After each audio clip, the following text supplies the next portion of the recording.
CGI पर जूता फेंक रहे हो तो इसका मतलब तुमने विवेकानंद जी पर भी जूता फेंक दिया। सीजीआई पर जूता नहीं फेंका गया है, ये हर उस देश के नागरिक पर जूता फेंका गया है जो रूल ऑफ लॉ के अकॉर्डिंग जीवन जी रहा है। सीजीआई ने कुछ गलत नहीं कहा था। अगर भगवान खुद है कहीं पर तो वो ये जो इतने सारे हत्याएं और बलात्कार और जो निर्दोष बच्चे सड़कों पर भूखे मरते हैं उस समय भगवान चुप क्यों रहता है? क्योंकि न्यायपालिका को इस व्यवस्था ने अपने जेब में डाल रखा है, मुट्ठी में कैद कर रखा है। कि सनातन का अपमान सीजीआई ने नहीं किया था, सनातन का अपमान इस राकेश नाम के बंदे ने किया है। वो जो मंदिरों में बेटियों के साथ बलात्कार होते हैं, वो जो बेटियों के गले काट दिए जाते हैं, ये जो आश्रमों में भगवान का नाम लेकर लड़कियों के साथ दुष्कर्म होते हैं, क्या वहाँ पर तुम्हारा भगवान कुछ नहीं बोलता? जब दलितों पर अत्याचार होते हैं, अल्पसंख्यकों पर अत्याचार होते हैं, तब उन पर तुम लाठियां बरसाते हो, तब तुम्हारा भगवान चुप रहता है। ये बहुत ही शर्मनाक घटना है। और 11 सालों में जो कहते हैं ना ये कि भाई 70 सालों में जो नहीं हुआ वो 11 सालों में, इन 11 सालों में ऐसे ऐसे कृत्य हुए हैं जो देश को शर्मिंदा करने वाले हैं, मानवता को शर्मिंदा करने वाले हैं, विशेषकर हमारी न्याय व्यवस्था को।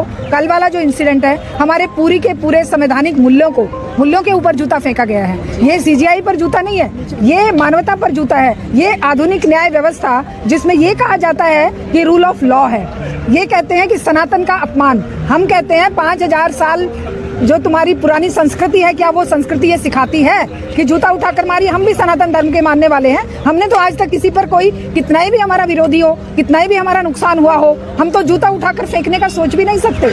इसका मतलब ये नकली सनातनी है। सनातन से इनका कोई मतलब नहीं है, लेना देना नहीं है। ये अमानवीय लोग हैं, ये मानवता के दुश्मन लोग हैं, ये न्याय व्यवस्था के दुश्मन लोग हैं। जब रूल ऑफ लॉ इस देश में हजारों सालों के संघर्ष के बाद आज कोई राजा महाराजा का रूल नहीं है, आज कोई किसी धर्म का, सनातन का या इस्लाम का या क्रिश्चियनिटी का या यहूदीज्म का किसी का राज नहीं है। आज राज है रूल का, लॉ का, रूल ऑफ लॉ है।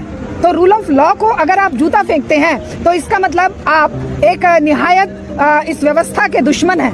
भगवान ने कहा था, मैसेज दिया था भगवान ने कि आप ऐसा करो। भाई अगर उनके भगवान इस तरह के मैसेज देते हैं तो हम उनसे पूछते हैं कि क्या भगवान कभी वो जो मंदिरों में बेटियों के साथ बलात्कार होते हैं, वो जो बेटियों के गले काट दिए जाते हैं, ये जो आश्रमों में भगवान का नाम लेकर लड़कियों के साथ दुष्कर्म होते हैं, क्या वहाँ पर तुम्हारा भगवान कुछ नहीं बोलता? जब दलितों पर अत्याचार होते हैं, अल्पसंख्यकों पर अत्याचार होते हैं, जब युवा बेरोजगार बेचारे अपने जॉब मांगने के लिए जाते हैं और तब उन पर तुम लाठियां बरसाते हो, तब तुम्हारा भगवान चुप रहता है?